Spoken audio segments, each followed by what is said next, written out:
Bonjour, je suis Emilia Luz Colomba. Je suis très heureuse d'être ici. Je suis la coordonnatrice du blog Un seul monde pour l'IEIM. J'aimerais souhaiter la bienvenue à toutes les personnes qui se joignent à nous dans la salle ainsi qu'en ligne. Et je vous remercie pour votre présence à cet événement organisé par l'Institut d'études internationales de Montréal dans le cadre de la sixième édition des rendez-vous Gérin la joie. Le panel auquel nous allons assister est tout d'abord, l'objectif, c'est de vous faire connaître le blog Un seul monde, qui est une plateforme francophone, collective, multidisciplinaire, hébergée sur le site de l'IEIM depuis 2020. Les textes que vous pouvez y retrouver proposent des réflexions autour des enjeux de développement et de stratégies de coopération internationale. Euh, le blog a été créé en 2014 par Charles Saliba Couture dans le but de contribuer au débat sur l'avenir de la coopération et de la solidarité internationale, notamment au Québec. C'était également dans l'idée de favoriser la collaboration entre le milieu académique, le milieu des organisations et le milieu journalistique. Comme ce panel le démontre bien, le blog constitue encore à l'heure actuelle un carrefour de dialogue entre des expertises variées sur des enjeux autant internationaux que locaux. Et donc, le panel d'aujourd'hui s'inscrit également dans la continuité de la thématique annuelle de l'IEIM, c'est-à-dire les alliances et les résistances. À titre très personnel, je suis très heureuse de la tenue de cet événement et de la discussion que celui-ci pourra apporter. Le contexte géopolitique et politique actuel nous conduit à créer des chemins de résistance collectifs, notamment féministes. Et je suis ravie que l'échange et les panélistes d'aujourd'hui nous proposent une fenêtre sur ces résistances. J'aimerais saluer, avant de débuter, les partenaires du blog, l'Association québécoise des organismes de coopération internationale, la COCI, l'Université du Québec en Outaouais et l'Observatoire canadien sur les crises et l'action humanitaire. J'aimerais également remercier les membres de notre comité éditorial qui mettent leur expérience et leur savoir au service des textes qu'ils et elles relisent et commentent à longueur d'année. Et j'en profite enfin pour inviter les personnes provenant du milieu universitaire, mais également celles qui œuvrent dans le secteur de la coopération et de la solidarité internationale à proposer vos textes, vos contributions au blog. Notre appel est ouvert en continu toute l'année et les textes que l'on reçoit, en plus de nourrir ma culture personnelle, sont également ceux qui font vivre cette plateforme toute l'année. Sans plus tarder, je vous présente Julie Théroux-Séguin au bout de la table, qui est membre du comité éditorial et qui nous fait l'honneur de modérer ce panel. Julie Théroux-Séguin est notamment titulaire d'une maîtrise en sciences politiques, concentration études féministes, obtenue à l'UQAM. Sa carrière articule depuis toujours engagement dans le secteur du développement international et ancrage dans la recherche académique et la formation. Elle occupe actuellement le poste de leader thématique principal pour les droits des femmes et des filles au Centre d'études et de coopération internationale. Merci Julie, merci à toutes et toutes et je vous souhaite un excellent panel.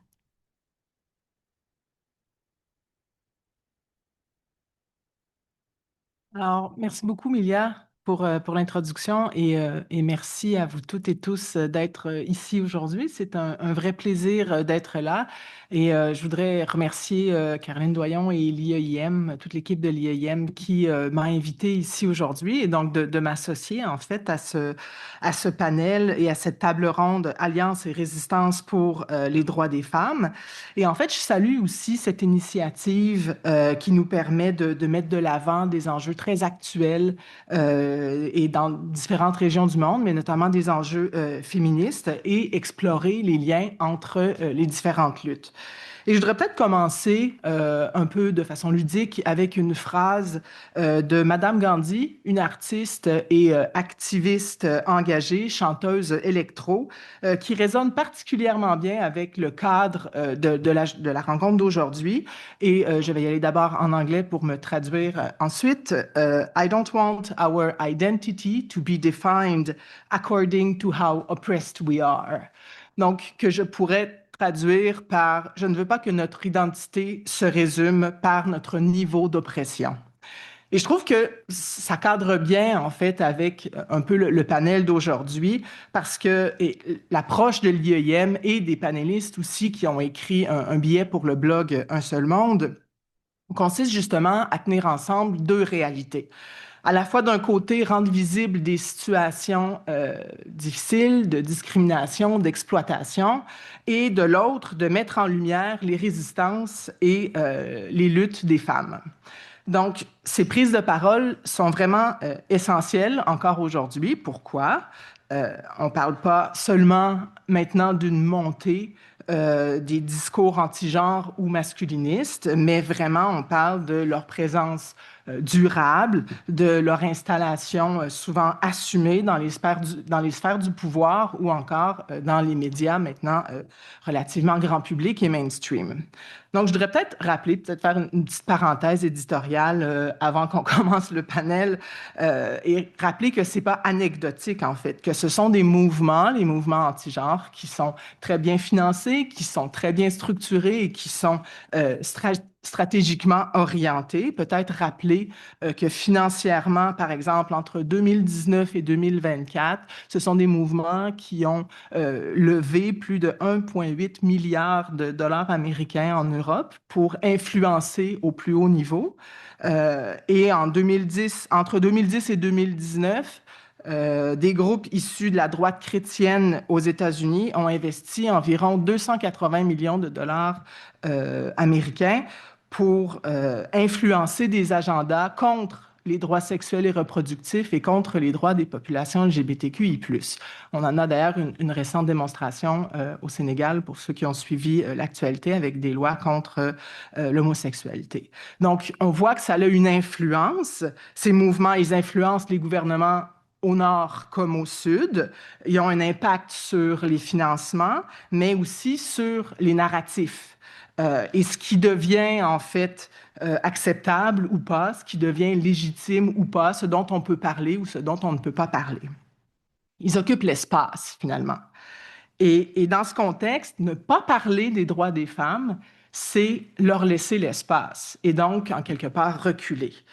Et donc, aujourd'hui, ce que nos collègues proposent, c'est justement d'occuper cet espace autrement et d'entrecroiser les analyses, de porter des récits féministes forts, de montrer des formes de résistance et des alliances auxquelles les femmes font face. Et aussi sortir du récit unique des femmes victimes, pour reprendre l'expression de Chimamanda Ngozi Adichie, qui est une féministe nigériane. Donc oui, les violences existent, oui, les injustices sont systémiques, mais c'est essentiel de les nommer et de les dénoncer. Marc-Claude Savard nous parlera notamment du cas en Haïti où les espaces masculinisés viennent renforcer ces violences et différentes formes de violence. Ensuite, Fernanda Siguenza Vidal abordera les injustices que vivent les femmes autochtones qui vivent dans des régions extractives, notamment en Amérique latine. Fernanda est à distance. Elle n'a pas pu se joindre à nous en présence. Ensuite, Katrina Leclerc abordera aussi les questions des alliances, le rôle des alliés et comment amplifier les voix dans des contextes complexes sans s'approprier les luttes des personnes marginalisées, notamment avec le cas de la Palestine.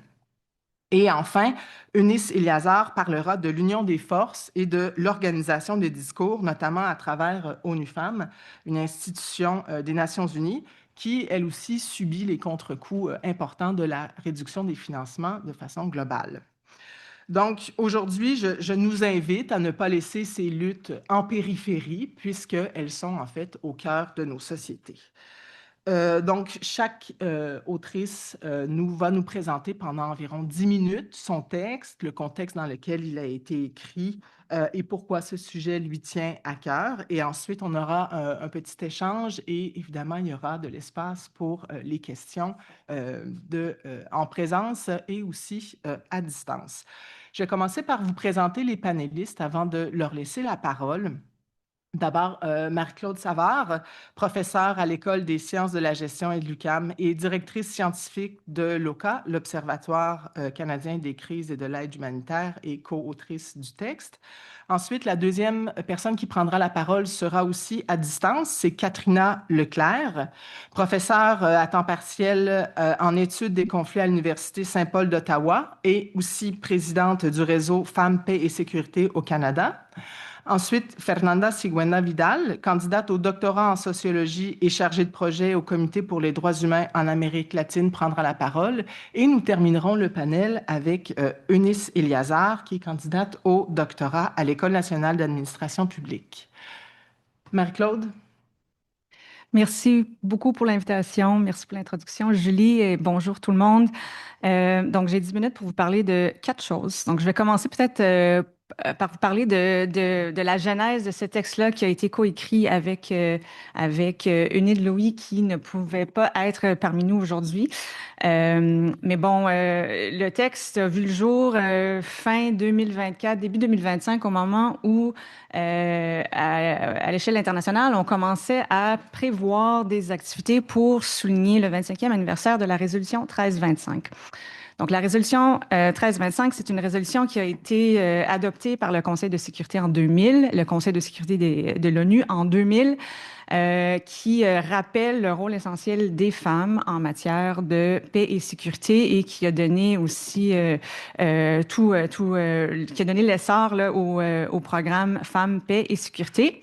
Donc, cette résolution-là repose sur 4 piliers essentiels. Le premier étant la participation absolument essentielle des femmes en matière de prise de décision, au niveau de la gouvernance, des interventions de sécurité, des décisions relatives à la résolution de conflits.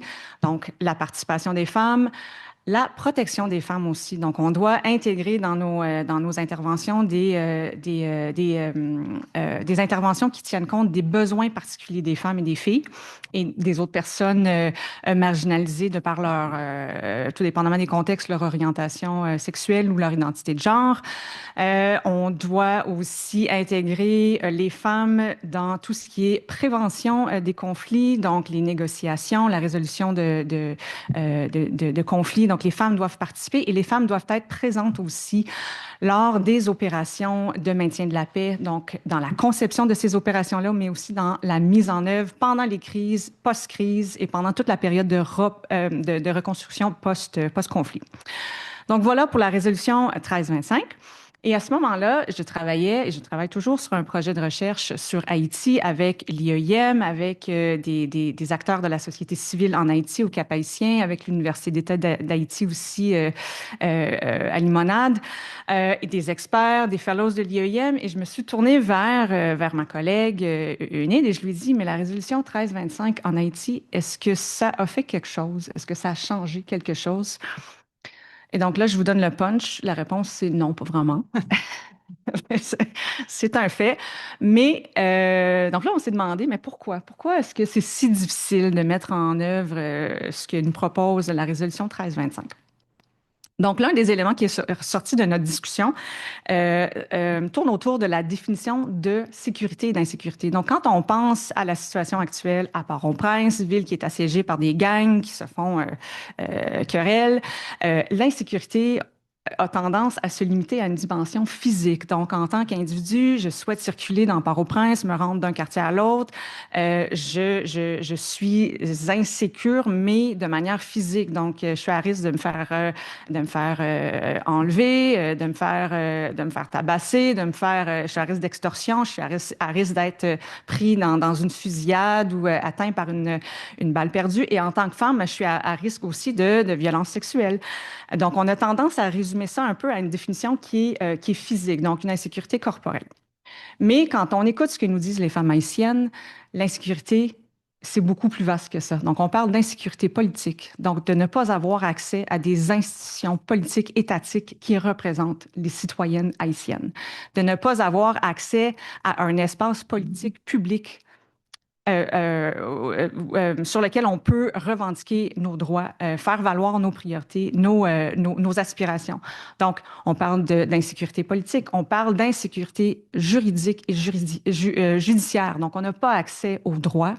Et ces droits-là sont souvent bafoués et quand ils sont bafoués, on n'a pas accès à la justice. Donc, juste à titre d'exemple, le viol en contexte conjugal a été criminalisé en 2000 5. Donc, ça fait moins longtemps que la résolution 1325 que le viol est, en situation en conjugale est criminalisé en Haïti.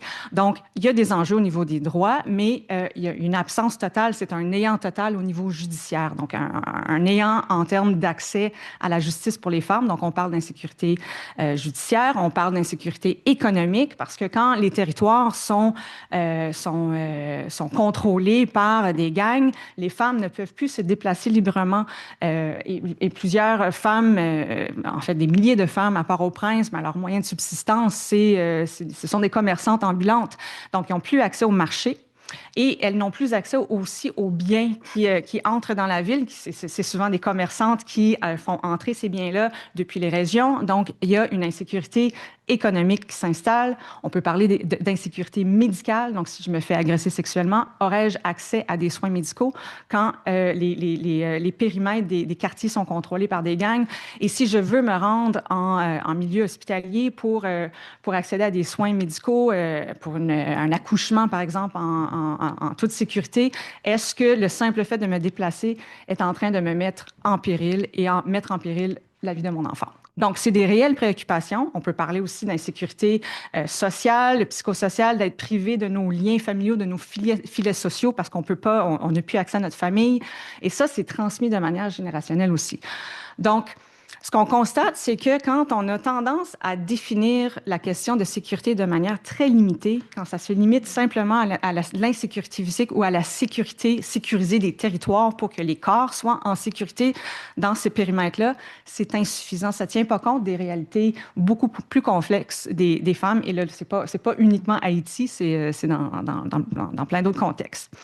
Donc, pour vous donner un exemple où cette question-là, cette complexité de la définition d'insécurité n'a pas été bien incorporée, c'est l'exemple de la MINUSTAH. Donc, la MINUSTAH, c'est l'une des nombreuses interventions, une mission qui a été mise en place. C'est la plus longue et la mieux connue, donc de 2004 à 2017. Il y a des agents de maintien de la paix qui ont été déployés un petit peu partout dans des régions stratégiques en Haïti. Mais ce qu'on constate, c'est que pendant cette période-là, tous les indicateurs d'exploitation sexuelle étaient au rendez-vous. Donc, là où il y a des agents de maintien de la paix, là où il y a des casques bleus, il y a aussi des femmes dont le taux d'infection de maladies transmises sexuellement est croissant. Il y a des grossesses non désirées et il y a des femmes qui, dans un contexte d'insécurité économique, seront contraintes à des pratiques de sexe transactionnel, donc d'échange de sexe contre nourriture ou contre une forme de sécurité alimentaire ou sécurité parfois physique ou sécurité économique. Donc, dans ce contexte d'insécurité, il y a d'insécurité économique, il y a d'autres formes d'insécurité qui commencent à apparaître. C'est aussi un contexte où ces femmes-là qui étaient exploitées sexuellement et économiquement dans des dynamiques aussi où les écarts de pouvoir sont très, très grands, ces femmes-là n'ont pas accès à la justice. Donc, il n'y a pas de recours. On porte plainte contre qui? Et comment on porte plainte contre un casque bleu qui nous exploite. Donc, les cas commencent à être documentés un peu. Il y en a qui ont été bien documentés et on se dit, mais pour chaque cas qui a été documenté, il doit y en avoir 25, 50, une centaine qui n'a pas été documenté. Mais la façon dont on documente aussi, c'est le nombre d'enfants issus de cette période-là qu'on appelle les petits MINUSTAH, donc des bébés nés de ces relations-là. Donc, voilà un contexte où, un bon exemple où on a focusé sur la sécurité d'un périmètre, mais en ayant une vision trop étroite de l'insécurité, on a négligé d'autres dimensions de l'insécurité, mais on a même contribué à alimenter ces insécurités-là. Et pourquoi ça se passe, ce genre de choses-là? Ben, on va se dire peut-être parce qu'il n'y avait pas suffisamment de femmes présentes dans la conception, dans les prises de décision. Donc, effectivement, mais ce n'est pas que ça, c'est que c'est quand on regarde un peu de manière théorique, maintenant on va théoriser un peu ces milieux-là, ces espaces-là, ce sont des espaces typiquement masculins. Donc quand on parle de casque bleu, quand on parle d'armée, quand on parle de police nationale d'Haïti, quand on parle de gang, ce sont des espaces masculins, ce sont des espaces de socialisation masculine où les valeurs sont transmises entre hommes.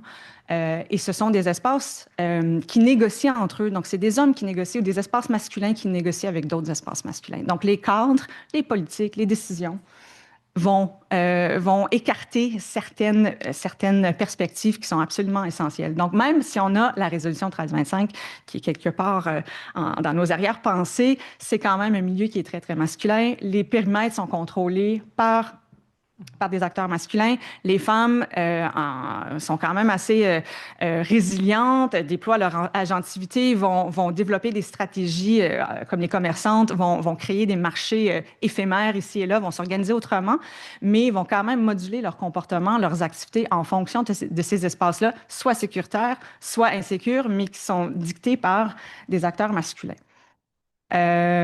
Donc, on s'est demandé la question. Il me reste encore une petite minute?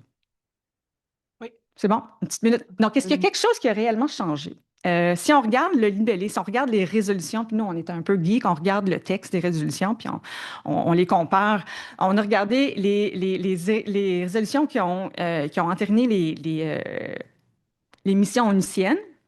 On les a comparés à la dernière résolution, donc la résolution 2699, qui a entériné le déploiement d'une mission multinationale d'appui à la sécurité en Haïti. Donc, c'est pas la même chose qu'une mission onusienne, mais c'est quand même une décision là, que les pays ont pris d'envoyer un appui à la police nationale en Haïti. Puis on a comparé le libellé. Puis on a vu que dans les versions antérieures des anciennes missions, celles qui ont pris fin, on mentionnait que c'était important de tenir compte des besoins des populations vulnérables et particulièrement des femmes et des filles.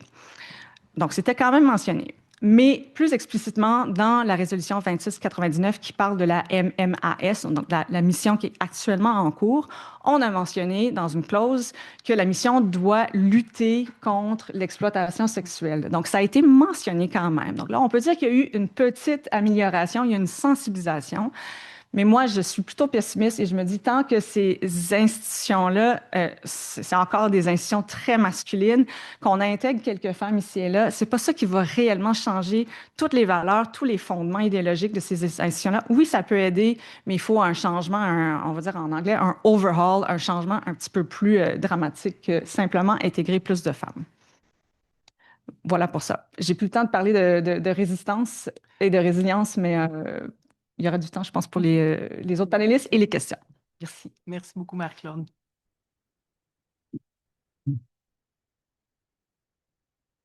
J'inviterai maintenant Katrina, qui est en ligne, qui va aussi nous parler un peu de Femmes, Paix et Sécurité, mais dans un autre contexte. Katrina, la parole est à vous. Merci beaucoup. Merci pour l'invitation. Je suis heureuse de pouvoir me joindre à vous aujourd'hui malgré la distance pour la discussion qui me semble particulièrement importante en ce moment, dans ce contexte actuel dans lequel on se trouve. Habituellement, je suis basée sur les terres du traité numéro 1 dans nos prairies canadiennes et je m'excuse de ne pas pouvoir être avec vous, mais aujourd'hui, je me trouve à New York, aux Nations Unies, au siège social. Donc, quel meilleur moment pour parler de l'agenda Femmes, Paix et Sécurité quand c'est dans le même building. Donc, je vais m'appuyer aujourd'hui sur des réflexions que j'ai publiées dans le blog Un seul monde sur les réalités des femmes palestiniennes pour réfléchir plus largement au rôle des alliances et des espaces féministes et dans le contexte de la consolidation de la paix. Donc, ces réflexions s'inscrivent aussi dans la continuité d'un travail de terrain que j'ai effectué au Liban depuis plusieurs années et plus largement aussi au Moyen-Orient avec le réseau des femmes baptiseuses de la paix où j'ai servi comme directrice de programme pendant plusieurs années. Peut-être encore plus important que ce rôle que j'occupais, je ne fais pas semblant d'avoir toutes les réponses ni d'être palestinienne moi-même. Donc, j'ai développé ces réflexions en collaboration étroite avec des activistes et des collègues sur terrain qui cherchaient à rester anonymes. Donc, malheureusement, je dois porter leur voix. Je n'aime pas l'idée de porter leur voix, mais je dois porter certaines de leurs perspectives et des réflexions sur lesquelles qui a été fondée sur leurs perspectives. Et vraiment, c'est comme on l'a déjà insinué, ceci porte sur comment est-ce qu'on intègre les principes de l'agenda Femmes, Paix et Sécurité et l'inscription à l'agenda Femmes, Paix et Sécurité quand on le met en pratique. Parce qu'on parle souvent des politiques Femmes, Paix et Sécurité, mais on oublie la question de la pratique ou de la réalité sur terrain parfois, surtout quand on est, par exemple, assis dans un édifice des Nations Unies.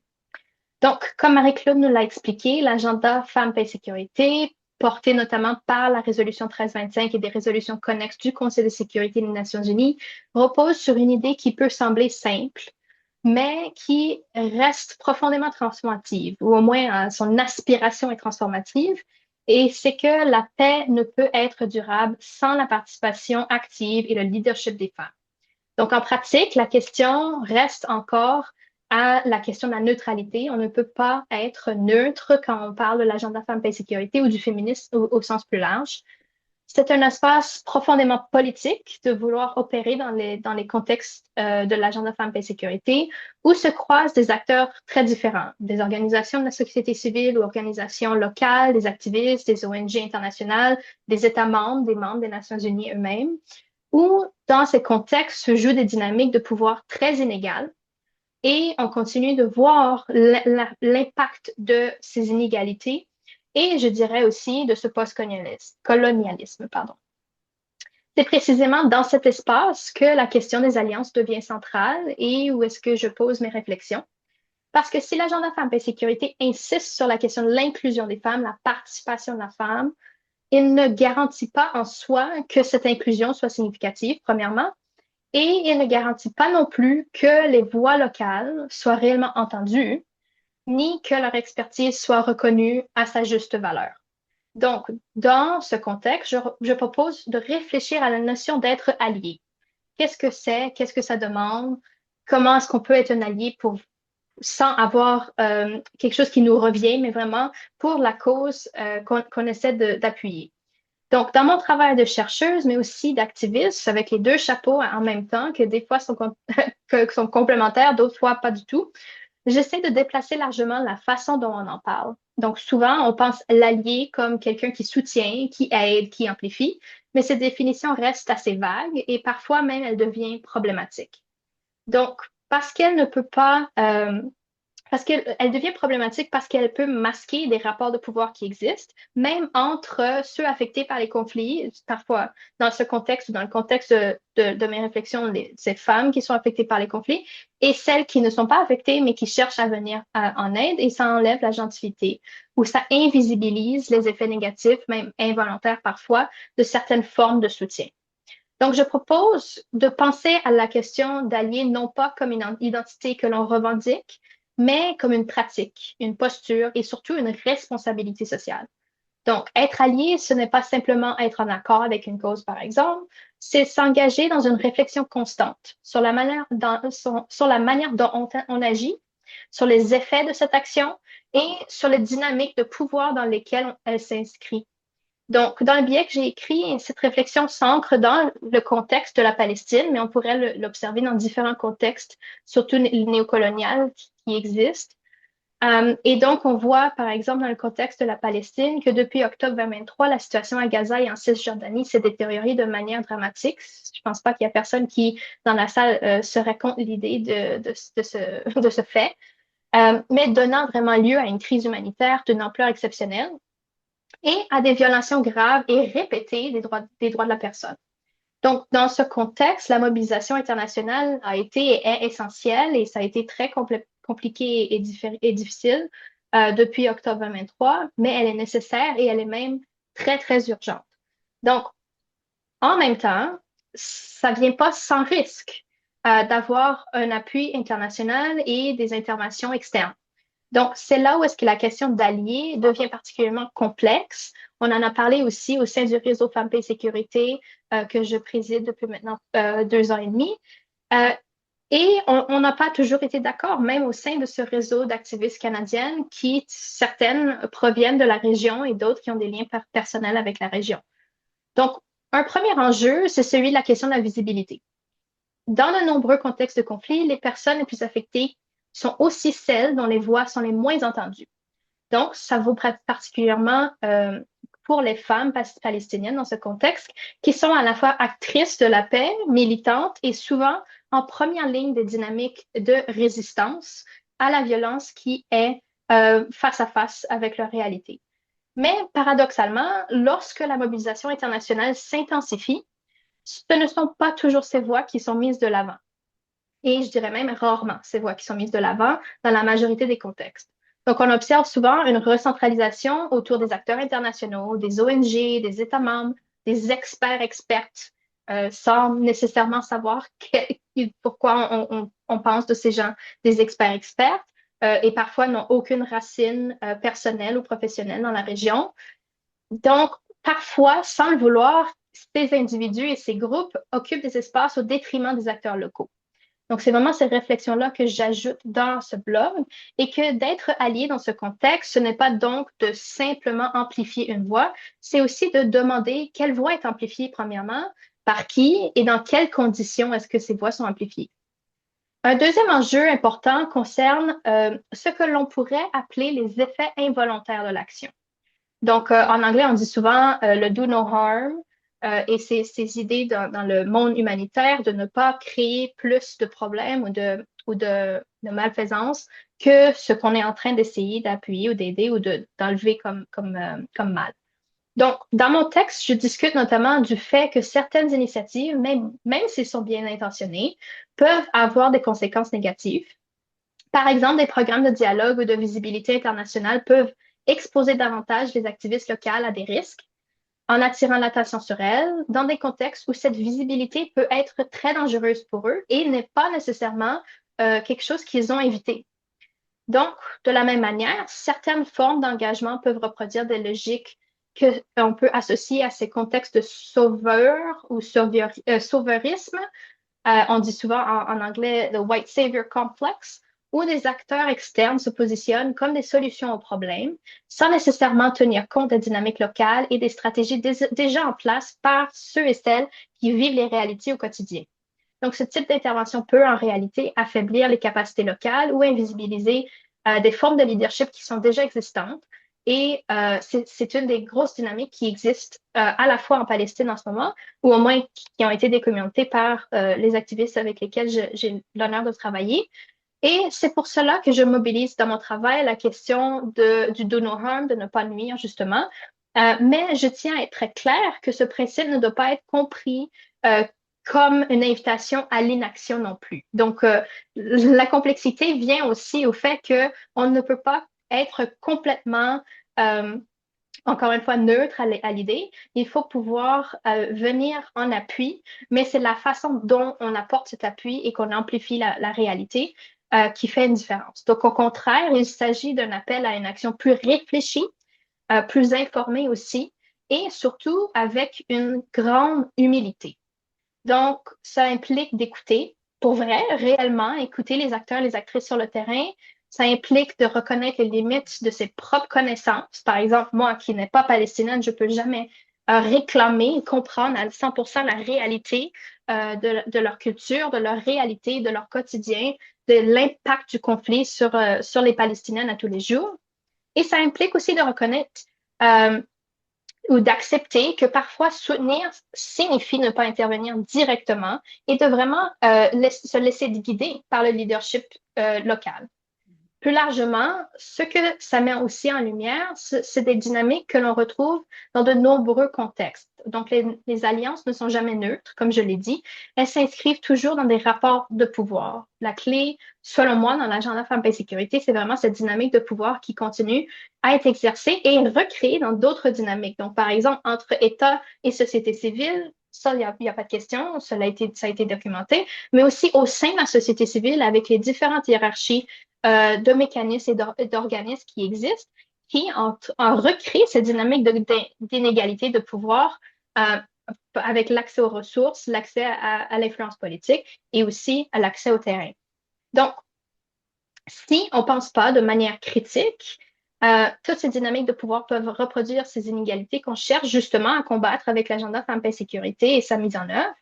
Et c'est pour ça que je trouve particulièrement pertinent que cette table ronde aujourd'hui s'articule autour des notions d'alliance et de résistance, parce que les alliances peuvent être des outils puissants de résistance, mais seulement si ces alliances sont construites de manière éthique, attentive et consciente, et que c'est pas justement de pouvoir nous donner une meilleure plateforme pour pouvoir parler et crier au-delà des montagnes, mais vraiment de pouvoir questionner à chaque étape de notre processus les valeurs qu'on essaie de mettre de l'avant et les liens, les relations interpersonnelles qu'on développe et pour lesquels sont basés dans un environnement de respect mutuel et de confiance. Donc, je voudrais terminer avec une petite réflexion un peu plus large. Donc, dans les espaces féministes et en particulier dans les espaces transnationaux, comme celui de l'agenda Femmes, Paix et Sécurité, qui n'est pas juste pour une région et n'est pas un agenda, est un agenda thématique en fait du Conseil de sécurité qui parle au sens plus large de la sécurité humaine. Il existe encore une tension entre le désir d'agir, d'être solidaire, de prendre position et la nécessité de ne pas reproduire les dynamiques problématiques qu'on exerce et qu'on voit dans les instances de pouvoir, surtout au niveau de la gouvernance mondiale ou la gouvernance de nos États. Donc, naviguer cette tension n'est pas simple, évidemment. On en parle depuis des décennies. On n'a pas les solutions magiques. Mais c'est précisément là que réside, selon moi, le travail de l'alliance ou d'être allié. Donc, être allié, ce n'est pas être au centre, c'est vraiment de ne pas être visible, en fait. Et ce n'est pas aussi la question de qui a fait quoi. Est-ce que partager quelque chose sur les médias sociaux suffit, par exemple, ou est-ce qu'il faut que on envoie des milliers de dollars de nos comptes de banque personnels pour pouvoir montrer et ensuite publier que on a été l'allié exemplaire. C'est vraiment la question de contribuer à créer des conditions que les autres, pour que d'autres puissent agir, qu'elles puissent être entendues, qu'elles puissent être reconnues pour le travail sur le terrain qu'elles font. Et ça implique parfois de prendre parole, oui, mais ça implique aussi et souvent de se retirer, de se mettre un peu, de prendre un pas en arrière et peut-être aussi le point le plus difficile, c'est parce que beaucoup d'espaces, tant au niveau académique, politique ou même le militantisme, la visibilité est valorisée, donc la prise de parole est valorisée. Mais d'être allié, selon moi, et selon les réflexions que j'ai eues, demande parfois l'inverse. Donc, de prendre un pas de côté, laisser de l'espace, accepter de ne pas être le centre de l'attention. Dans le contexte actuel où les crises se multiplient, où les mobilisations transnationales sont de plus en plus visibles, cette réflexion me semble particulièrement urgente, même aujourd'hui avec la question de, par exemple, qu'est-ce qu'on fait avec la proposition de certains États membres de mettre ONU Femmes, la seule agence focusée principalement sur l'agenda Femmes, Paix et Sécurité ou qui porte l'agenda Femmes, Paix et Sécurité au niveau des programmes des Nations Unies, et de faire une assimilation de ONU Femmes avec UNFPA, donc l'agence que oui travaille sur la santé reproductive et aussi le droit des femmes, mais ce mélange des deux, par exemple, met en péril la possibilité de s'assurer que ces dynamiques de pouvoir ne sont pas recréées avec l'absorption de ONU Femmes qui a été pendant plus de 25 ans maintenant le porteur, le flambeau de l'agenda Femmes, Paix et Sécurité et qui essaie, je ne dis pas que c'est parfait, mais qui essaie au moins d'avoir cette discussion difficile par rapport aux liens de pouvoir et aux inégalités qui existent tant au niveau de la gouvernance mondiale et au niveau du terrain. Donc sur ce, je vous laisse avec ces idées un peu, un peu conclues, mais qui continuent à être en évolution et en questionnement chez moi. Donc, merci beaucoup. Merci beaucoup, Katrina. Merci beaucoup pour la présentation, vraiment très intéressante. On va poursuivre directement avec Fernanda, qui est aussi à distance. Donc, Fernanda Siguenza Vidal. Oui. Est-ce que vous m'entendez? On vous Allô, allô? entend et on vous voit, oui. À vous la Super. parole. Merci beaucoup. Merci. Salut tout le monde. Je suis vraiment désolée de ne pas pouvoir être avec vous en présence, mais ouais, c'est la saison de la grippe. Euh, donc comme Julie a un peu vous mentionnez avant, moi, je suis étudiante au doctorat en sociologie, mais aussi je travaille pour les comités pour les droits humains en Amérique latine. Donc, c'est une organisation de solidarité internationale. On fait partie de la COSI, mais on travaille en réciprocité avec les mouvements sociaux et communautaires en Amérique latine en faveur de la justice sociale.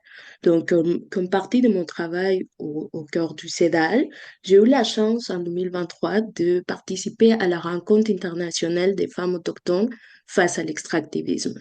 Donc, c'était une rencontre organisée par des femmes autochtones du ouest du Canada, à Victoria.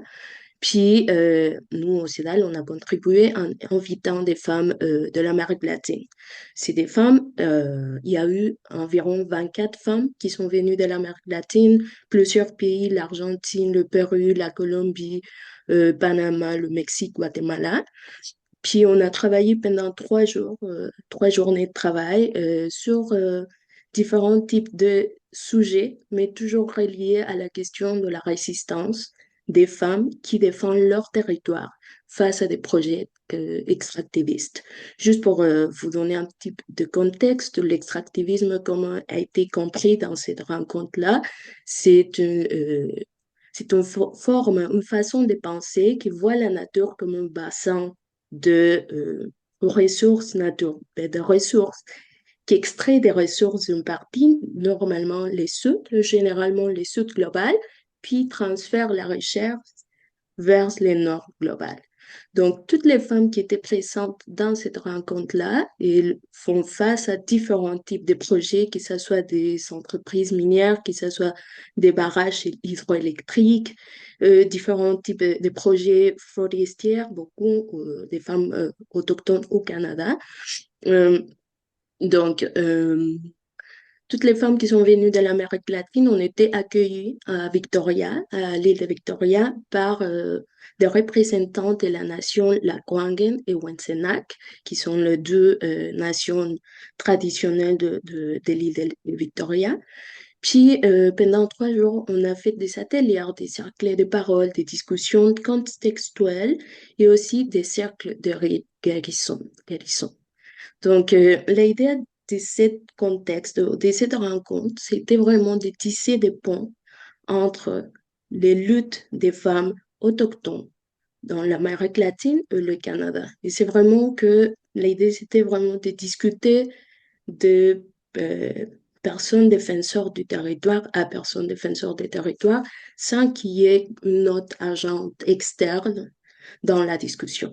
L'idée, moi, je suis pas autochtone, même que je viens du Mexique et j'ai comme une histoire de métissage, mais j'étais pas admise dans certains cercles de parole parce que c'était vraiment réduit pour des femmes autochtones pour qu'elles puissent partager leur expérience, puis surtout leur connaissance, leur sagesse par rapport à la résistance et à la guérison du corps et de la terre. Euh, donc, comme résultat de cette rencontre, on a créé avec les femmes, on a décidé comment est-ce que vous voulez partager cette connaissance qu'on était en train de discuter pendant la rencontre. Donc, les femmes ont décidé de créer une série de podcasts. Pourquoi? Parce que ça répond à la tradition orale autochtone. Et c'était le CEDAL en chargé de produire les podcasts. Donc, c'est nous qui a fait les entretiens avec des femmes, juste plutôt la partie technique. C'est la partie qu'on a facilitée. Donc, c'est les femmes qui ont créé les questions, qui ont fait les discussions entre elles. Et par la suite, c'est nous qui a produit la série des balados. Donc, le texte que vous trouvez dans les blogs En Seul Monde, c'est vraiment le résumé de cette série de podcasts et aussi le résumé de la rencontre. Donc, je vais vous parler de 3 fils conducteurs qu'on a constatés dans cette rencontre et qu'on constate également dans la série des podcasts. Euh, les 3 fils conducteurs qu'on a trouvés, c'est vraiment le leadership des femmes dans la défense du territoire. De l'Argentine jusqu'au Canada, c'est les femmes qui sont vraiment dans la première file dans la défense du territoire. Quand les projets extractivistes arrivent sur les territoires, c'est les femmes qui sont les premières à répondre, à défendre, à créer communauté pour essayer de vraiment faire face à cet nouveau projet. Pourquoi ça répond à différents types de raisons? En Amérique latine, c'est beaucoup la migration. Dans plusieurs cas, les hommes des communautés ont dû entamer un processus de migration. Donc, c'est les femmes qui restent sur les territoires, puis qu'on la charge, parce que dans certains cas, ça vient avec une charge dans laquelle on va parler, mais on la charge de défendre les territoires, de créer ou de nourrir l'organisation communautaire, puis essayer de défendre les territoires, puis leurs ressources. Deuxièmement, la violence partagée. Deuxième fil conducteur qu'on a trouvé dans cette rencontre internationale, c'est ce qu'on appelait la violence partagée. Ça veut dire que même si on avait une femme qui venait de Chubut. Chubut, c'est le sud de l'Argentine. Et à Chubut, comme à Victoria, au Canada, au nord-nord-nord, on trouve des expériences de violences vécues par les femmes qui sont assez similaires, par les femmes autochtones. On connaît bien au Canada les chiffres des disparitions et des violences faites aux femmes autochtones qui ressemblent assez, pas dans les pourcentages, mais quand même, c'est assez souvent au Pérou, en Bolivie, au Mexique notamment, en Guatemala. Donc, on a retrouvé que la violence euh, c'est un élément qui se répète beaucoup dans le récit des femmes autochtones et surtout dans le récit des femmes qui défendent le territoire. Pourquoi? Parce que quand elles font face à des projets extractivistes, souvent il y a l'État qui vient porter avec l'armée, la police, etc., qui criminalisent les mouvements de résistance. Donc, les femmes vivent un autre type de niveau de violence, soit de violence physique. En Amérique latine, là, malheureusement, c'est le cas, mais c'est aussi un type de violence à l'intérieur des communautés, parce que les projets extractivistes vont venir changer et bouleverser la dynamique interne des communautés, et ça fait en sorte que les dynamiques violentes qui peuvent exister dans les communautés autochtones comme dans nos communautés aussi, les violences patriarcales, vont s'exacerber avec la présence de la violence militaire, la présence de la violence policière, la présence de la violence, des autres types de violences qui viennent avec des projets extractivistes. Donc, les femmes vont vivre disons, une couche extra à les types de violences qu'elles vivaient déjà avant. Et finalement, le troisième fil conducteur de cette rencontre internationale, c'était la guérison communautaire. Les femmes autochtones ont partagé beaucoup entre elles leurs propres stratégies de guérison qui sont très centrées dans les cosmovisions, la vision du monde des communautés autochtones. Donc, dans cette idée de nous, on fait partie de la Terre, puis la Terre fait partie de nous. Donc, dans les moments que on soigne le corps des femmes autochtones qui sont en plus les porteuses de la connaissance, etc., de la connaissance des communautés, qui sont aussi elles qui restent sur les territoires, puis qui puissent défendre ces territoires-là. Dans le moment qu'on prend soin de ces corps-là, on est aussi en train de prendre soin du territoire et de la communauté. On assure la survie, on assure la continuité de la connaissance, des connaissances traditionnelles, mais aussi on assure la continuité de l'environnement. On se répète beaucoup que ce sont les personnes autochtones qui défendent aujourd'hui les territoires, qui sont criminalisés, mais qui le font aussi pour nous, parce que ce sont eux qui défendent beaucoup des terres qui ne sont pas exploitées encore, mais qu'on pousse à chaque fois un peu plus la limite, un peu plus. Donc, ces trois fils conducteurs, on était aussi entourés pour une idée de créer de la solidarité entre des populations autochtones, entre elles, de manière indépendante, de manière autonome, où il n'y a pas besoin des acteurs, des actrices externes qui vont créer des ponts, mais c'est un type de solidarité qui peut être créé entre les populations autochtones, entre les populations qui font face à des problématiques similaires. Donc, c'est ça pour mon texte et on va continuer avec la discussion. Merci.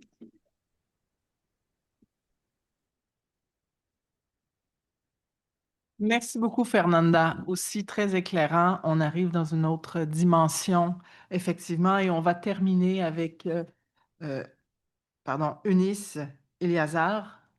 À vous la parole. Merci. Alors, c'est Eunice Eliazar. Je vais être dans un autre contexte. Plaisir d'être avec vous cet après-midi, ce soir. Donc, je vois bien que les discussions sont riches et ancrées dans des terrains empiriques. Et moi, je reste ici à Montréal avec le texte Vers un bureau d'ONU Femmes à Montréal, toujours dans le cadre des résistances, des alliances féministes pour les droits des femmes. Alors, je vais quand bien même expliquer ou parler les circonstances qui ont amené la rédaction de cet article qui est plutôt disons, en texte de plaidoyer et qui part notamment bien évidemment, d'un ancrage empirique, si on peut le dire ainsi également, à partir d'une conversation avec une euh, diplomate d'ONU Femmes, donc qui a travaillé à ONU Femmes, notamment à New York, mais qui a été un peu partout dans le monde, notamment en Haïti, dans mon pays d'origine, et j'ai été ravie d'en apprendre un peu plus que je pensais savoir avec la professeure Marie Savard. Donc, le contexte de la discussion avec l'ex-diplomate d'ONU Femmes a permis de comprendre comment certaines formes de vision du monde, de résistance, amènent également à comprendre, à avoir une forme de regard croisé sur des circonstances ou sur des trajectoires, des parcours, on va dire, qui sont pas totalement similaires, mais qui donnent à voir une carte ou une cartographie ou un panorama même des dynamiques qui émergent. Alors, de plus en plus, on parle du concept de diplomatie féministe et donc c'est un concept émergent, c'est l'un des concepts que j'ai utilisé dans cet article pour parler de la conversation qu'a amené je tais le nom, mais l'article le précise quand bien même, qu'a amené cette ex-diplomate. Donc, à partir du concept de diplomatie féministe qui est émergent et qui suscite moult réactions quand bien même dans la littérature scientifique, je le précise, et notamment au Canada ou ailleurs, dans d'autres contextes. Que ce concept a pris naissance, notamment au Canada, au Mexique et également, mais notamment en Suède surtout. Et donc, le Canada est un pays pionnier, disons, depuis 2007, avec l'orientation également euh, féministe sous le gouvernement de Trudeau. On va comprendre que on se pose des questions si réellement les gouvernements ou le gouvernement s'intéresse aux droits des femmes à un niveau vraiment macro pour les mettre dans les politiques, que ce soit les politiques intérieures, mais également les politiques extérieures. Donc, le texte avec la diplomatie féministe m'amène à comprendre dans le contexte québécois, bien évidemment, il existe un bureau local ou un bureau régional d'ONU Femmes au palier fédéral. Mais dans le contexte québécois, et je le précise, comme on est dans une province particulière, donc je travaille notamment dans ma recherche sur le concept de paradiplomatie. Donc on va voir les activités ou les actions internationales du Québec, que ce soit action internationale traduit bien l'idée externe, mais les actions internationales et nationales du Québec, c'est-à-dire cette paradiplomatie également, ça s'inscrit dans un cadre municipal ou dans d'autres circonstances avec les organismes ou d'autres formes de structures.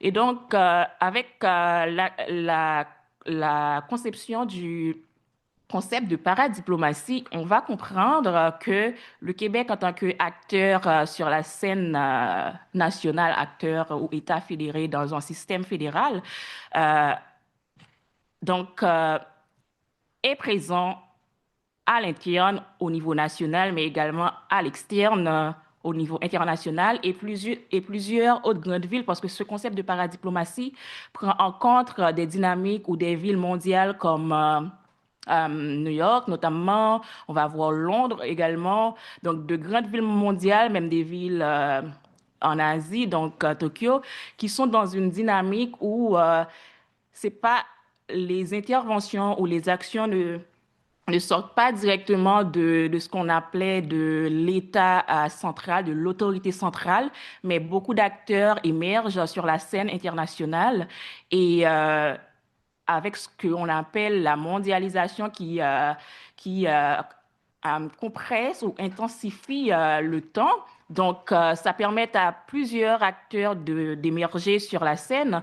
Donc, on va comprendre qu'avec tous les enjeux que rencontrent les femmes ici à Montréal, et je dis à Montréal puisque je reviens au Québec, et donc parler d'un bureau vers un bureau ou d'un bureau ONU Femmes, en sachant que dans d'autres villes mondiales ou dans d'autres villes cosmopolites, des bureaux similaires existent.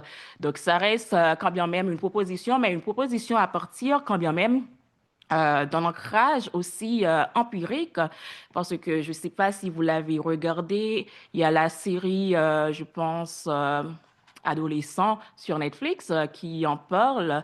Et dans la presse également, il y a des restitutions similaires sur les questions de violence, que ce soit des violences sexuelles, mais également sur la persistance des discours à caractère sexiste, des discours misogynes, donc très violents que je vous en épargne quand même d'en citer. Et donc, on va voir qu'il y a vraiment d'autres critères à prendre en compte, que ce soit sur les questions d'homophobie et qui traduisent une forme de montée du masculinisme. Ici à Montréal, bien évidemment, il existe un ensemble d'acteurs, un écosystème d'acteurs qui travaillent déjà sur ces questions, sur ces dynamiques. Les universitaires également y réfléchissent. Donc, c'est pas que c'est un grand vide où il y aurait un bureau à implanter pour venir régler la situation, mais la proposition tient dans une coordination entre ce qui existe déjà et en regardant également ce qui existe ailleurs pour proposer justement ces dynamiques. Et je pars également si je me rappelle bien, de ce que j'avais noté sur les bureaux onusiens présents à Montréal. Il en existe 6, je crois bien. Donc, les droits des femmes ne sont pas si les droits des femmes, puisque Montréal reste une ville, je pense, cosmopolite, c'est-à-dire c'est pas que peut-être des personnes de souche, si on le dit ainsi ici, où je pense qu'il y a vraiment une rencontre, c'est un carrefour de rencontres en différentes communautés, des communautés ici un peu de partout, qui y vivent, qui sont nées et qui y travaillent. Donc, cette proposition, c'est vraiment pour voir et comprendre dans dans l'évolution des structures qui pourraient être amenées à être implantées, comment pourrait être installé justement ce bureau d'ONU Femmes. Donc, c'est à voir avec, comme c'est dit, avec les universitaires, les universités et l'écosystème qui déjà travaille là-dessus. Eh bien, donc, je pense que je vais pas être plus longue, mais je pourrais parler, par exemple, sur des formes, comme j'évoquais tout à l'heure, également sur les questions de la montée des masculinistes, avec des discours ou des phrases des jeunes femmes qui donc sont reléguées à leur rôle de filles ou de femmes de foyer, où si on l'entend ici, donc on se dit que c'est pas encore gagné si on peut entendre encore ici ces genres de discours, c'est-à-dire si on peut se dire qu'on est dans une société démocratique et qu'on peut entendre ces genres de discours, c'est que l'éducation des jeunes des jeunes notamment parce que c'est la relève. Donc, c'est pas juste un combat ou c'est pas juste des actions à laisser de côté. Donc, il y a vraiment il y a vraiment une problématique. Donc, il faut penser des solutions et ces solutions passent notamment par des acteurs, que ce soit en niveau macro, mais également en niveau méso, voire micro. Et c'est donc ça. Donc, on va comprendre peut-être les questions de socialisation dans ces discours des jeunes. Et tout à l'heure, j'entendais peut-être la professeure Marie Savard parler, mais avec, par exemple, le concept d'homosocialité, on va comprendre que la manière dont on est socialisé et socialisé pour aller vraiment vers le groupe le groupe je dirais, d'identité de genre ou sexuelle auquel on s'identifie. Donc, l'homosocialité, peut-être que c'est vraiment l'un des aspects qui permettrait de comprendre cette montée de masculinistes et également des discours rétrogrades, quand bien même, qui émergent encore dans la société. Donc, j'ai bien m'arrêter ici. Donc, peut-être pas 10 minutes, mais on pourrait encore jaser pendant les interactions. Merci beaucoup. Merci beaucoup, Eunice. Et merci à toutes les quatre pour ces présentations vraiment très intéressantes et édifiantes.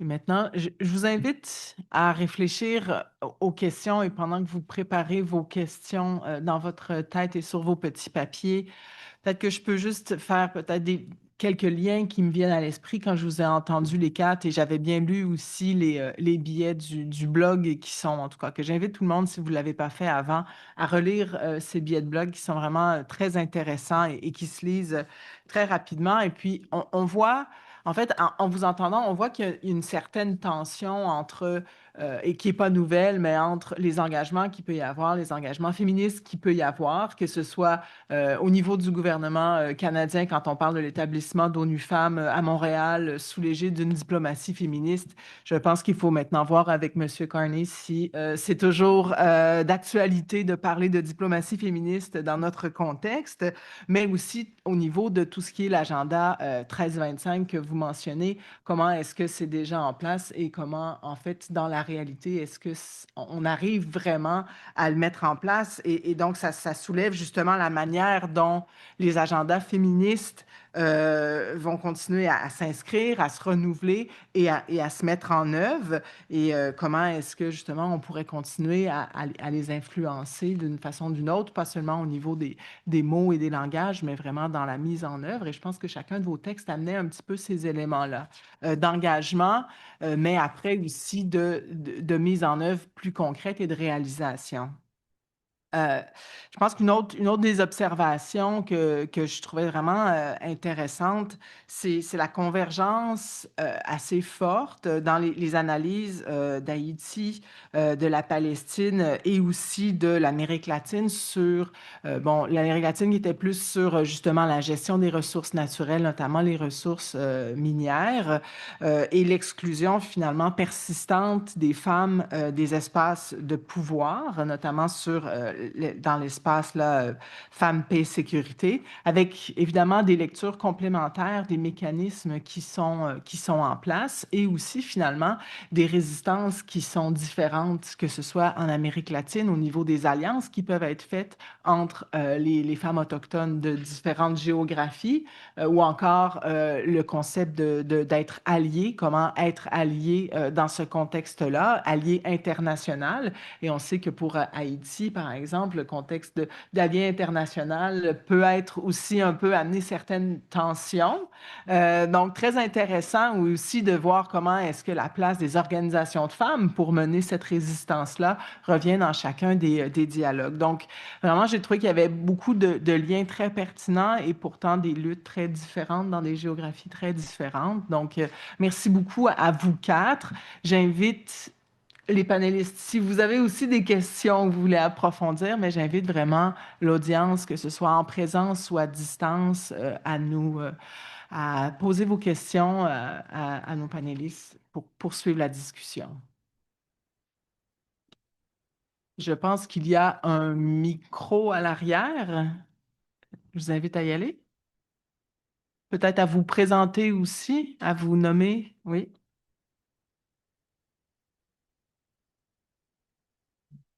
Bonjour et merci pour la très très belle conférence qu'on a pu assister. Je m'appelle Lara, je suis étudiante au baccalauréat en relations internationales, droit international, ici même à l'UQAM.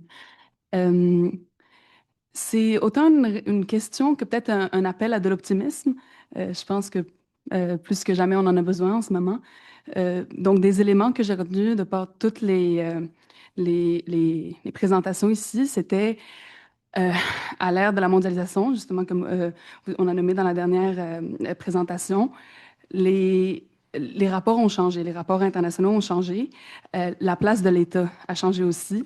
Donc, dans un cadre où on pense encore les solutions d'une façon très étatique, à quel point ça peut être, à quel point ça peut avoir un effet réel pour l'amélioration de la situation des personnes qui sont tenues à l'écart des systèmes, notamment les femmes, encore plus, on est des femmes à l'intersection de plusieurs identités, comme qu'on a vu aujourd'hui. Donc, notamment avec l'exemple de l'extractivisme qui est beaucoup causé par des multinationales qui, elles, ne connaissent pas de frontières. La violence, elle, ne connaît pas de frontières. Les personnes qui en sont victimes, oui, puis ne peuvent pas en sortir. Puis les frontières sont de plus en plus difficiles, notamment si ton passeport, c'est un passeport faible ou si ta frontière est faible, bon, dans des termes communs, ou si ta frontière est menacée par des enjeux géopolitiques comme qu'en Palestine. Donc, c'est tellement un amalgame l'économie, elle, est cause de violence, mais là, on a peut-être des solutions d'économie alternatives comme qu'on a vu innover chez certaines femmes dans le monde. Donc, c'est quoi des pistes de solutions qui peuvent sortir de ces paradigmes-là à l'ère de la mondialisation? C'est quoi les choses qu'on peut voir qui sortent peut-être un peu des forums, parce que les forums, finalement, c'est les États. Puis bon, peut-être que ça n'a pas aidé finalement, que l'État choisisse n'a pas aidé finalement à la situation de ces femmes dans le monde. Voilà, c'est une question un peu ouverte, peut-être une réflexion pour de l'optimisme et des solutions. Merci. Merci beaucoup. Je ne sais pas il y en a une qui voudrait se lancer justement sur cette ouverture vers des pistes de solutions, mais ce que je comprends de votre question aussi, c'est de sortir un petit peu des paradigmes classiques, d'aller vers l'État ou de se retourner vers l'État pour voir quelles sont les autres alternatives qu'on pourrait mobiliser pour changer en fait ces structures hiérarchiques ou d'exploitation ou d'exclusion en fait. Je vois à distance, il y a Katrina qui a levé la main. Allez-y, Katrina. Oui, merci beaucoup pour la question. Je peux voir pourquoi on demande un peu plus des pistes de solutions que de réitérer les difficultés auxquelles on fait face dans la communauté féministe. C'est aussi un environnement en ce moment où est-ce que avoir une expérience positive avec les dynamiques féministes internationales peut être quand même très difficile.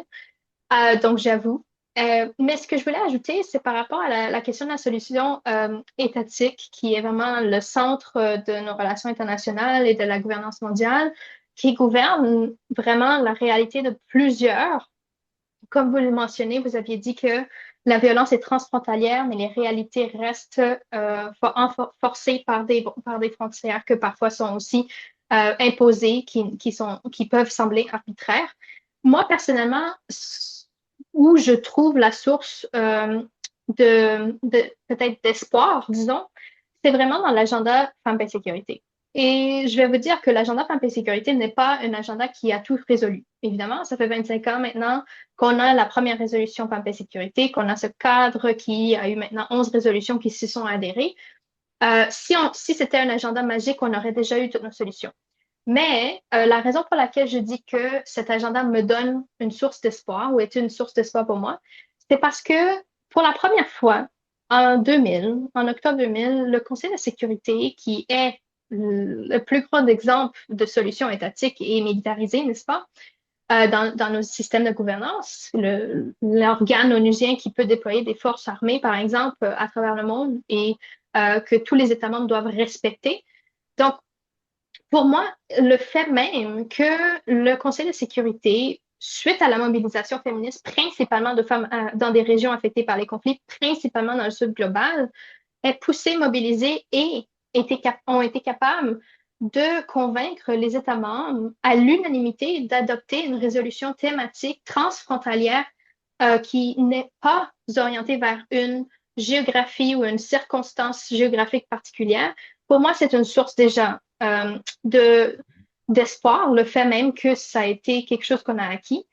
Et maintenant, pour, pour mettre en œuvre ces résolutions, cette magnifique agenda thématique qui ouvre la porte à d'autres sur la question de la sécurité humaine dans nos instances de gouvernance mondiale, pour moi, c'est vraiment la question de la société civile. Donc, vraiment, c'est les organismes au niveau de la base que je trouve qui font le plus d'impact au quotidien.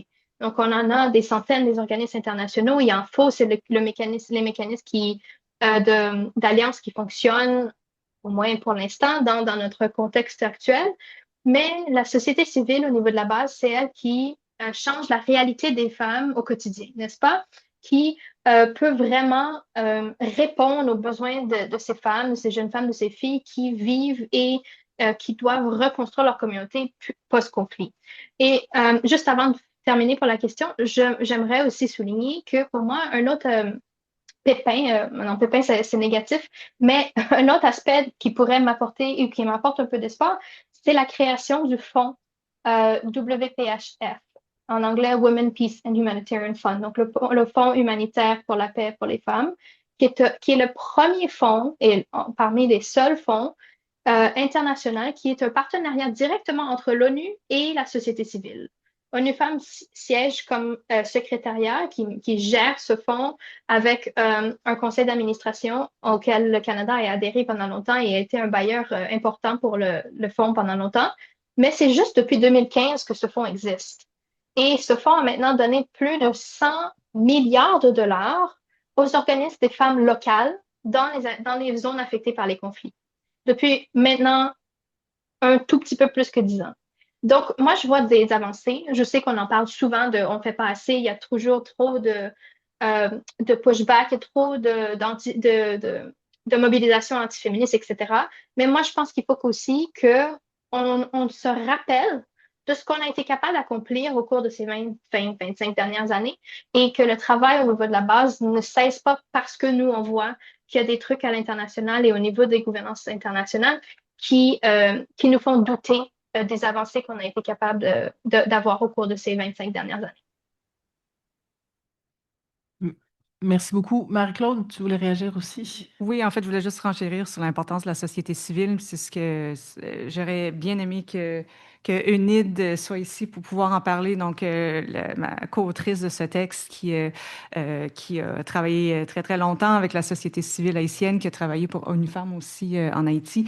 Donc, l'importance de mobiliser les données, les savoirs, les expertises qui sont générées par ces organisations-là, parce que dans un contexte comme Haïti, oui, il y a des données, oui, il y a des chercheurs étrangers qui se rendent sur place, qui génèrent des connaissances, mais ces connaissances-là sont toujours partielles, sont toujours teintées. Donc, si on veut participer à un projet de recherche réellement décolonial et réellement féministe, ben, il faut visibiliser, il faut donner la visibilité à ces organisations-là de femmes qui vont recueillir des témoignages de femmes qui ont subi des agressions, qui ont subi différentes formes de violence. Ces données sont morcelées, sont partielles. C'est un très, très grand travail, mais c'est un travail qui est important, qui est réalisé par ces organisations-là.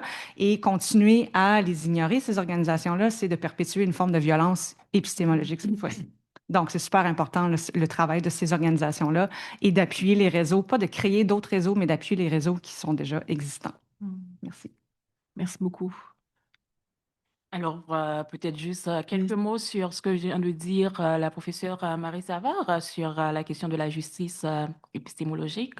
J'ajouterais même, ce serait même peut-être de rendre une forme de justice épistémique à certaines femmes, certaines organisations de femmes, c'est-à-dire une justice épistémique, pouvoir verbaliser, en tout cas mettre les mots, les bons mots, les bons concepts sur les femmes, bien évidemment, sur ce qu'elles vivent. Donc, pouvoir avoir des données fiables avec des études menées par des chercheurs des chercheurs et des chercheuses sur le terrain. Et bien évidemment, pas que sur le terrain, puisque aujourd'hui, on ne peut pas se dire qu'on est vraiment fermé et non ouvert, comme on en disait tout à l'heure, avec les principes ou les questions transfrontalières. Donc, on peut comprendre que impliquer ces organisations, ces groupes de femmes directement dans le processus même, dans les projets, dans les recherches, c'est rendre une certaine forme de justice euh, épistémique à ces femmes-là qui pourraient mieux comprendre par l'expérience même et par des encadrements à pouvoir verbaliser, à pouvoir reconnaître ce qu'elles vivent, parce que c'est pas toujours aussi simple. Il y a toujours des méthodes de recherche et d'autres formes de création pour permettre à des personnes qui pourraient peut-être ne pas avoir un niveau d'éducation pour conceptualiser certaines choses sociales, certaines réalités, mais qui pourraient quand bien même, à travers la recherche créative ou participative, permettre à ces personnes de pouvoir mettre des mots sur leur vécu. Donc, je trouve que c'est fort intéressant, oui, oui. Merci beaucoup. Et je pense que la présentation de Fernanda nous amenait aussi sur ce terrain des dynamiques, des alliances alternatives, puisqu'on a là justement des femmes autochtones qui se réunissent et qu'on voit qui traversent des éléments, des situations qui sont similaires et trouvent des solutions qui sont aussi similaires. Et je vois Fernanda, je vais vous laisser la parole. Donc, c'était une invitation. Est-ce que vous la preniez? Allez-y.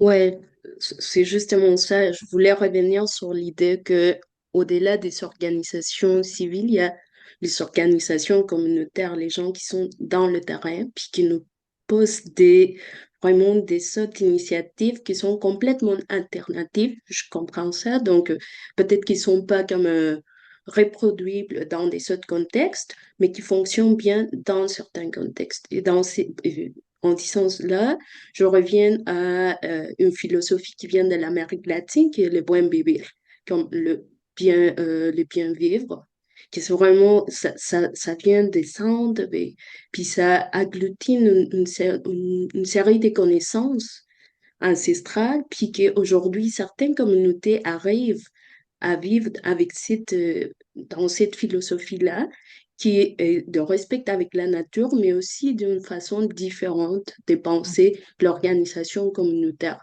Pour moi, une piste de solution, c'est vraiment l'organisation communautaire, que ce soit dans les territoires qui font face à des projets extractivistes, mais aussi dans des territoires comme les villes, mettons comme des villes en Amérique latine, certaines villes à Venezuela, on voit beaucoup. C'est là aujourd'hui dans les moments politiques critiques qui se vit là-bas. Il y a l'organisation communautaire qui c'est là qui pousse les communautés à continuer à vivre et aussi à nourrir le tissu social qui permet la réexistence de certaines communautés, même quand on croit qu'il y a plus de solutions, non? On les voit également dans des contextes extrêmes comme la Palestine, où il y a là vraiment la communauté, c'est là qui tient.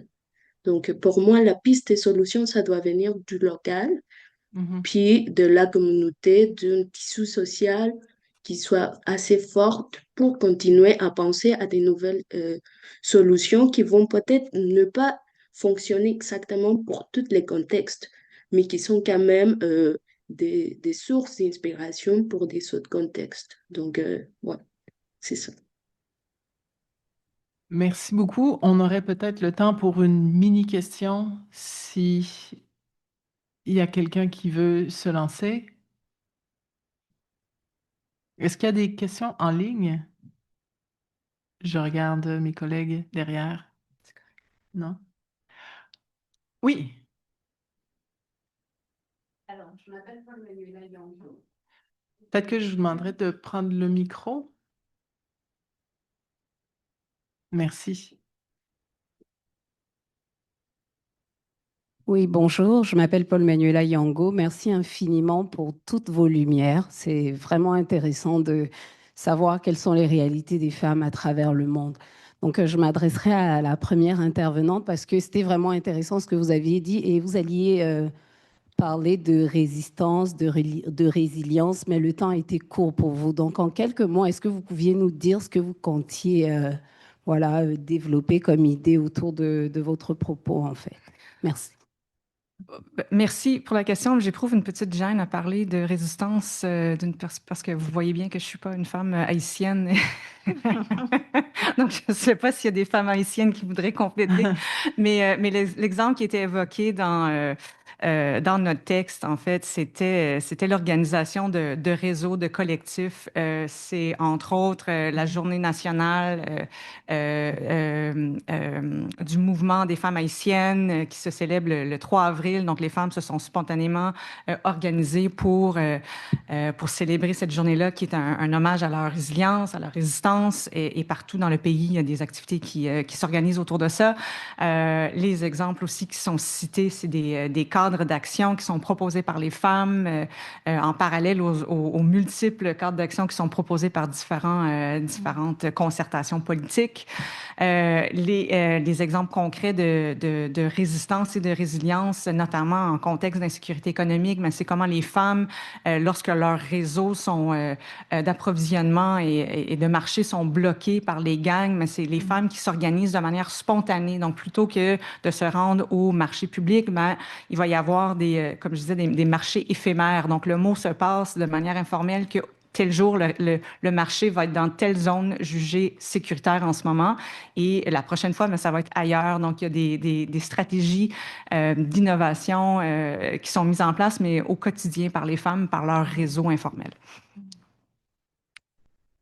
Merci Marie-Claude. Et je pense que c'est des stratégies qu'on voit ailleurs dans le monde aussi, notamment dans des pays où on parlait justement que parfois les frontières peuvent nous bloquer. On voit d'autres types de stratégies et je pense notamment à quand on parle, par exemple, de la région des Grands Lacs en Afrique, où il va y avoir des fermetures de frontières, les fermetures de frontières n'arrêtent pas forcément les femmes qui travaillent aux frontières et qui vont passer d'un côté à l'autre et vont créer ce type d'opportunités économiques-là parce que finalement, elles ne peuvent pas faire sans ces opportunités économiques-là.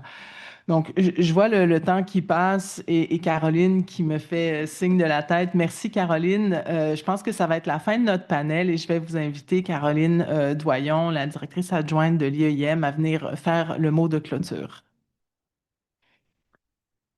Merci beaucoup, Julie. Et oui, c'est déjà la fin. On en aurait pris beaucoup plus. Joignez-vous à moi, on va les remercier. Donc, notre modératrice, nos panélistes, une bonne main d'applaudissements pour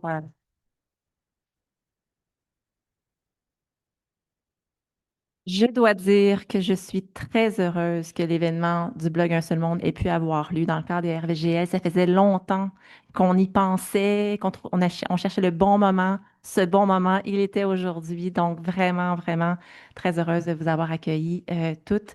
Et puis, juste pour vous dire que, on vous invite évidemment, parce que les RVGL, c'est plusieurs événements. Il y aura un code de QR qui va s'afficher pour un sondage par rapport à l'événement d'aujourd'hui. Il y a un autre événement qui suit dans une quinzaine de minutes dans cette même salle sur le Moyen-Orient.